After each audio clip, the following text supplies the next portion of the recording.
ओम शांति। आइए सुनते हैं प्यारे बाप दादा के 14 अप्रैल 2023 की साकार मुरली के मधुर महावाक्य। मीठे बच्चे, मम्मा बाबा समान सर्विस करने के लिए बुद्धि को सतो प्रधान बनाओ। सतो प्रधान बुद्धि वाले ही धारणा कर दूसरों को करा सकते हैं। प्रश्न: ऊंच ते ऊंचा पुरुषार्थ कौन सा है जो अभी तुम बच्चे कर रहे हो? उत्तर: माता पिता के तख्त को जीतना, यह है ऊंच ते ऊंचा पुरुषार्थ। मम्मा बाबा आकर तुम्हारे वारिस बने, ऐसा नंबर 1 बनने का लक्ष्य रखो। इसके लिए ऊंचे से ऊंची सेवा करनी है। बहुतों को आप समान बनाना है। दुखी मनुष्यों को सुखी बनाना है। अविनाशी ज्ञान रत्नों को बुद्धि रूपी बर्तन में धारण कर दूसरों को दान देना है। गीत बजा है: भोलेनाथ से निराला, गौरीनाथ से निराला, कोई और नहीं। ओम शांति। अब बच्चे तो पहचान गए हैं कि हमको बाप अथवा माता पिता सिखलाने वाले हैं। बच्चों को ही इस खुशी में रहना है। अभी तो हम बेहद के बाप के बने हैं। प्रतिज्ञा भी बच्चे करते हैं। बाबा, अभी हम आपके ही हैं। हम हैं ईश्वर के, अब असुरों के संबंध में नहीं हैं। हम आसुरी मत पर नहीं चलते। आसुरी मत किसको कहा जाता है? जो श्रीमत पर न चल आसुरी कर्म करते हैं। एक है ईश्वरीय कर्म, दूसरा है आसुरी कर्म। यह बात कोई भी नहीं जानते कि आदि सनातन देवी देवता धर्म कब और किसने स्थापन किया था। और सभी धर्म वाले अपने अपने धर्म को जानते हैं। सन्यासी कहेंगे हमारा धर्म शंकराचार्य ने स्थापन किया। देवी देवता धर्म तो अब है नहीं, तो बताए कौन? लक्ष्मी नारायण आदि का कोई को पता नहीं है। बाप को ही नहीं जानते तो बेमुख हो गए हैं। यह भी ड्रामा में नूंद है। अभी तुम बच्चे जानते हो, बेहद का बाप आकर हम बच्चों को फिर से राजयोग सतयुग के लिए सिखाते हैं। तुमको वैकुंठ का मालिक बनना है, कृष्णपुरी जाना है। यह तो है कंसपुरी। कंस और कृष्ण इकट्ठे नहीं हो सकते। अब तुम बच्चों को फखुर होना चाहिए कि हमको अब परमपिता परमात्मा सहज राजयोग सिखला रहे हैं। बाप कहते हैं हम परम धाम से आए हैं। पुरानी इस रावण की दुनिया में, पुराने शरीर में जैसे मनुष्य पितृ खिलाते हैं तो वह आत्मा पुराने शरीर में आती है। उनके लिए पुरानी दुनिया नहीं कहेंगे, पुराने शरीर में आती है, फिर उनको खिलाते पिलाते हैं। यह रस्म रिवाज भारत में चलती आती है। यह हुई भावना। कहते हैं हमारे पति की आत्मा इस ब्राह्मण में आई है। वह भावना रखते हैं, पति के नाम रूप को याद करते हैं। आत्मा ही आकर अंगीकार स्वीकार करती है। यह है यहाँ की रस्म रिवाज। सतयुग में यह बातें नहीं होती। फालतू खर्चा करना, धक्का खाना, यह भक्ति मार्ग की रस्म है। भावना रखने से अल्पकाल का सुख सो भी बाप से ही मिलता है। बाप कभी दुख नहीं देता। मनुष्य तो न जानने कारण कह देते सुख दुख परमात्मा ही देते हैं। बाप समझाते हैं, बच्चे ये खेल बना हुआ है। जो देवी देवता धर्म वाले होंगे वही आकर ब्राह्मण बनेंगे। मालूम पड़ जाता है यह हमारे कुल का है, इसने बहुत भक्ति की है। जैसे कोई बहुत अच्छा पढ़ता है तो पद भी अच्छा मिलता है, वैसे जिन्होंने बहुत भक्ति की है बाप आकर कहते हैं अब मैं उन्हों को भक्ति का फल देने आया हूँ। भक्ति में तो दुख है ना, कितना भटकना पड़ता है। अब मैं तुमको सभी दुखों से दूर करता हूँ। अगर श्रीमत पर चलते रहेंगे तो बाप कभी उल्टी मत नहीं देंगे। सम्मुख आकर श्रीमत देते हैं। ऐसे नहीं कहेंगे रावण कोई चीज़ है जो कोई की बुद्धि में बैठ मत देते हैं। यह सब ड्रामा में नूंद है। मनुष्य बिल्कुल ही पतित बन जाते हैं माया के कारण। तुम जानते हो हम देवता बनेंगे, फिर आधा कल्प के बाद पतित बनना शुरू करेंगे। यह बाबा भी तो अनुभवी बुजुर्ग था। साधु संत आदि सभी देखे हैं, शास्त्र भी पढ़े हैं। बाप जरूर अनुभवी रथ में ही आते होंगे। उसकी भी जरूर कोई हिस्ट्री होगी कि भगवान ने यह एक ही रथ क्यों लिया। भागीरथ अर्थात भाग्यशाली रथ गाया हुआ है। कहते हैं भागीरथ से गंगा निकली। अब पानी की गंगा तो नहीं निकल सकती। आगे हम भी समझते नहीं थे। भाग्यशाली रथ तो यह ब्रह्मा का हुआ ना, जिसमें परमपिता परमात्मा आते हैं। मनुष्य तो मूझ जाते हैं, इस ब्रह्मा में कैसे आएंगे। तुम इस मनुष्य को ब्रह्मा कहते हो। ब्रह्मा तो भगवान है, सूक्ष्मतन में रहने वाला है। तुमने फिर मनुष्य को ही ब्रह्मा बना रखा है। ऐसे ऐसे कहेंगे, यह तो इन्हों की कल्पना है। ब्रह्मा विष्णु शंकर यहाँ कहाँ से आए। अरे प्रजापिता ब्रह्मा के मुख से ब्राह्मण पैदा हुए, सो तो यहाँ होंगे ना। जो कुछ हो चुका है सो तो फिर भी होगा। मुसलमान कैसे आए, क्या क्या हुआ, यह सब फिर भी होगा। तुम ड्रामा के राज को जानते हो और कोई नहीं जानते।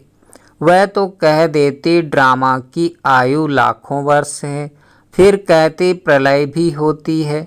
अब श्री कृष्ण अगर आएगा तो भी सतयुग में आएगा ना। उनको फिर द्वापर में क्यों ले गए हैं। प्रलय तो कभी होती ही नहीं। गाते भी हैं पतित पावन आओ, तो जरूर पतित दुनिया में आकर पतितों को पावन बनाएंगे ना। बाप कहते हैं मैं आता ही एक बार हूँ पतितों को पावन बनाने।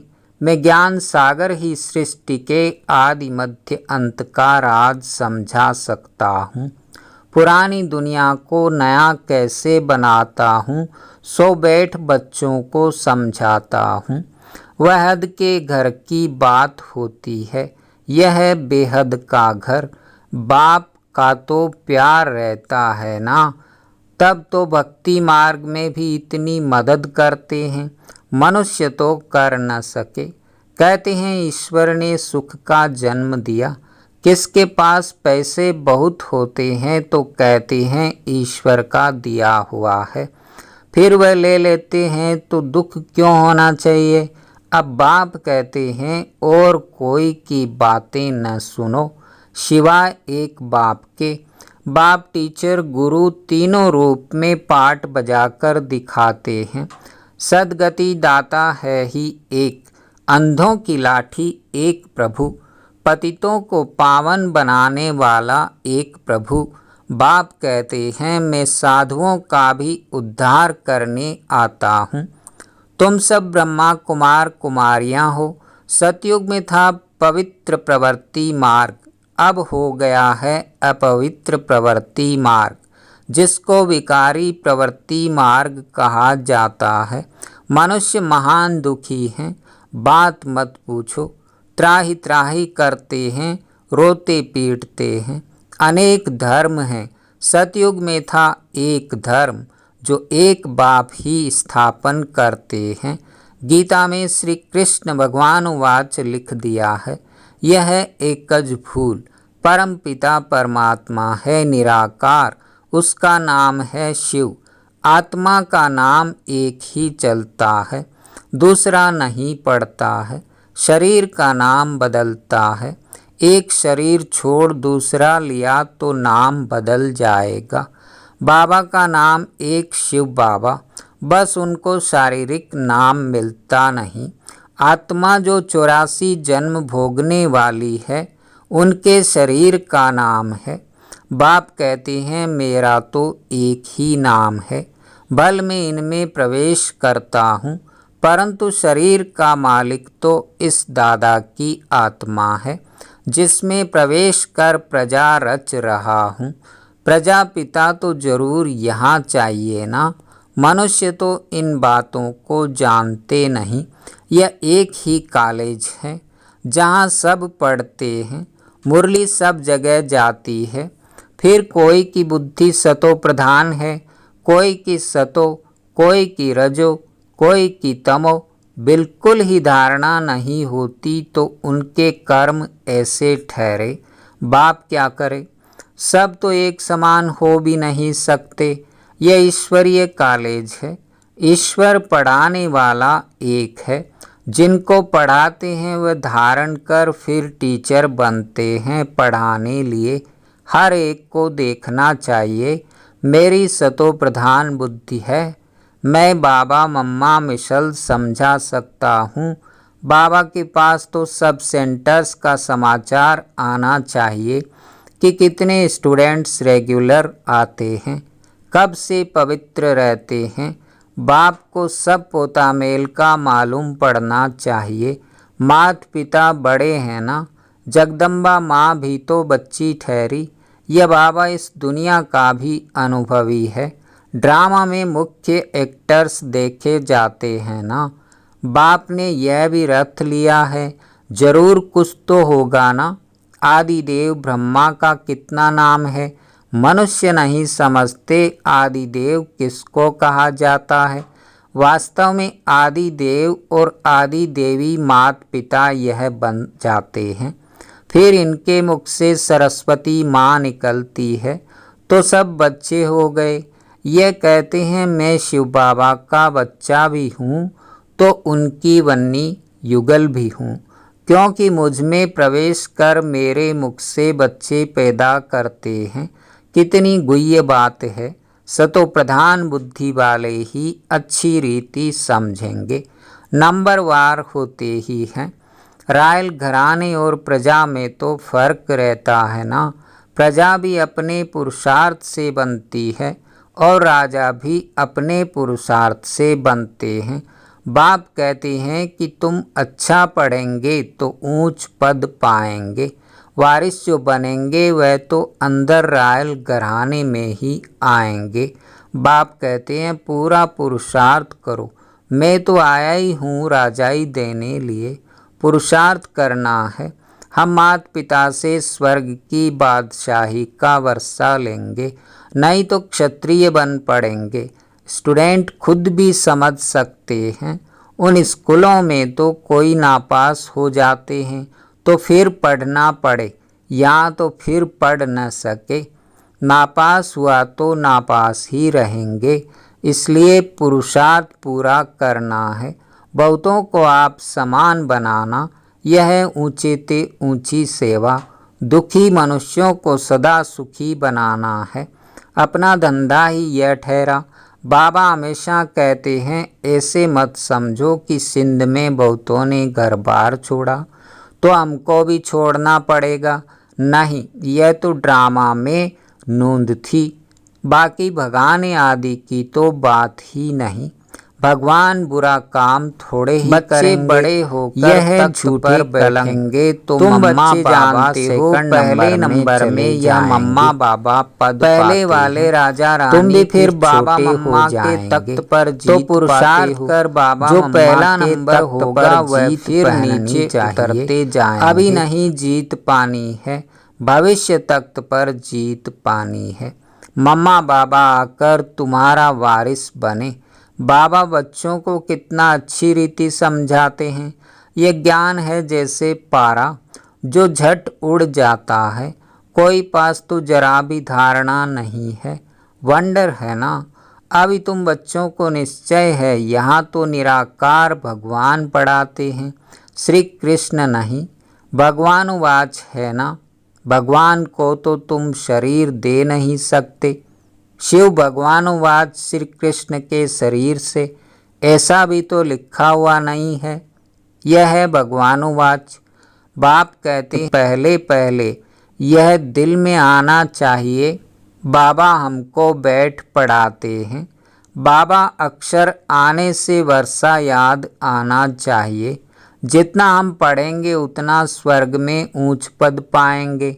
जितना बाबा को याद करेंगे तो विकर्मों का बोझा खत्म होगा। याद करने से बुद्धि सोने का बर्तन हो जाएगी। दान करते रहेंगे तो धारणा होती जाएगी। धन दिए धन ना खुटे। बाप तुम पर राजी होगा। तुम ब्राह्मण अब अविनाशी ज्ञान रत्नों का दान करते हो। वह शास्त्र जो सुनते हैं उसको ही ज्ञान समझते हैं। बस समझते हैं यही लाखों की मिल्कियत है, परंतु है कौड़ी की। इसलिए बाबा कहते हैं बच्चों की दिल में आना चाहिए हमारा बाप शिक्षक है, सतगुरु भी है, साथ ले जाने वाला भी है। मुक्ति जीवन मुक्ति में ले जाएंगे। यह है ज्ञान अमृत। बच्चे स्कूल में पढ़ते हैं तो ब्रह्मचारी रहते हैं। अगर गंदे हो जाते हैं तो पढ़ाई ठंडी हो जाती है, बुद्धि एकदम मलिन हो जाती। यह फिर है रूहानी विद्या। ब्रह्मचर्य में रहने बिगर धारणा होगी नहीं। बाप कहते हैं अब पढ़ लो, नहीं तो कल्प कल्प स्वर्ग के मालिक बन नहीं सकेंगे। अपने पुरुषार्थ से ही बनेंगे। बाप आशीर्वाद करेंगे फिर तो सबको राजा बना दे। बाप कहते हैं यह तो पढ़ाई है, पढ़ेंगे लिखेंगे तो होंगे नवाब। अगर बुद्धि धक्के खाती रहेगी तो खराब हो जाएंगे। यह बहुत बड़ा कॉलेज है। नाम ही है ब्रह्मा कुमार कुमारियों का ईश्वरीय विश्वविद्यालय। ईश्वर का स्थापन किया हुआ है। ईश्वर को ही बाप कहा जाता है, तो बाप ही बाप टीचर सतगुरु है। यह शिवाय तुम्हारे कोई भी समझते नहीं। सतगुरु के रूप में सभी को वापस ले जाने वाला है। बाप गारंटी करते हैं मैं सभी को वापस ले जाऊंगा। कहाँ? जिसके लिए तुम आधा कल्प भक्ति करते आए हो, मुक्ति धाम ले जाऊंगा। फिर जो श्रीमत पर चलेंगे वह वैकुंठ का मालिक बनेंगे। अच्छा, मीठे मीठे सिकिलधे बच्चों प्रति मात पिता बाप दादा का याद प्यार और गुड मॉर्निंग। रूहानी बाप की रूहानी बच्चों को नमस्ते। हम रूहानी बच्चों की रूहानी बाप दादा को याद प्यार, गुड मॉर्निंग और नमस्ते। धारणा के लिए मुख्य सार। पहला नंबर, पढ़ाई को धारण कर दूसरों को पढ़ाने लायक बनना है। मम्मा बाबा समान सर्विस करनी है। दूसरा, अविनाशी ज्ञान रत्नों का दान कर दुखी मनुष्यों को सुखी बनाना है। पढ़ाई अच्छी तरह पढ़नी है। वरदान, साधना और साधन के बैलेंस द्वारा अपनी उन्नति करने वाले ब्लेसिंग के अधिकारी भव। साधनों को आधार बनाने के बजाय अपनी साधना के आधार से साधनों को कार्य में लगाओ। किसी भी साधन को उन्नति का आधार नहीं बनाओ। नहीं तो आधार हिलने के साथ उमंग उत्साह भी हिल जाता है, क्योंकि साधन को आधार बनाने से बाप बीच से निकल जाता है, इसलिए हलचल होती है। साधनों के साथ साधना हो तो हर कार्य में बाप की ब्लेसिंग का अनुभव करेंगे, उमंग उत्साह भी कम नहीं होगा। स्लोगन: अगर मगर के चक्कर से न्यारे बनना है तो बाप समान शक्तिशाली बनो। ओम शांति, ओम शांति।